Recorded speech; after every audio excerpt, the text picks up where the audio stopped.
falar desse modelo de Estado que a gente tem, que todo mundo só reclama no Brasil, a gente percebe que toda a eleição, e eleições no Brasil acontecem a cada 2 anos, tivemos eleições em 2016, as próximas serão em 2018, e a gente sempre ouve falar, né, que não, vote no candidato X, ele é o candidato da mudança, o candidato Y, que nós vamos rever tudo. Mas eu deixo uma pergunta para você. Será que as coisas realmente elas estão mudando? Será que nós sabemos votar?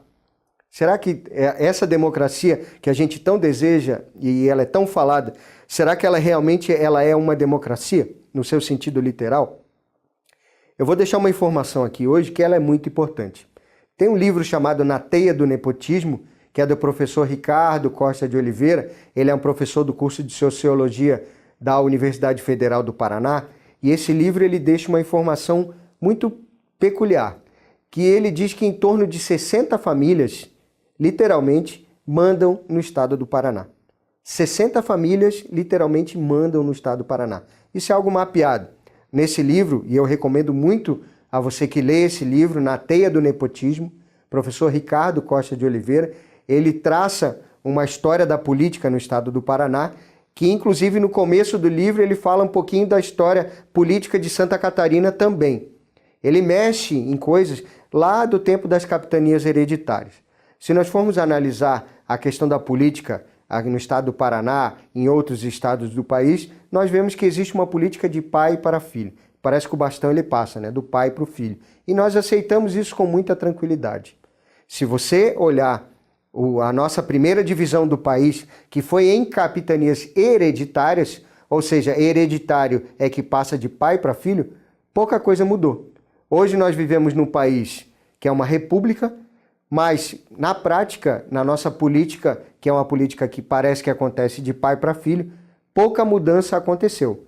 Ao ponto de eu dizer para você que parece que nós vivemos ainda como capitanias hereditárias. Será que não é isso mesmo? Será que na hora de votar não está na hora de você começar a pensar nesse detalhe? E que se você quiser uma mudança, você tem que realmente começar a mudar o seu jeito de olhar para a política e o seu jeito de escolher o seu candidato? O jeito de escolher o candidato, quando eu falo de democracia, é o seguinte: você tem que entender o país onde você vive.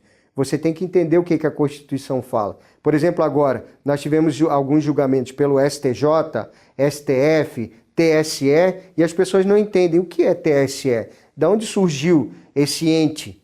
De onde veio? Quem são aquelas pessoas?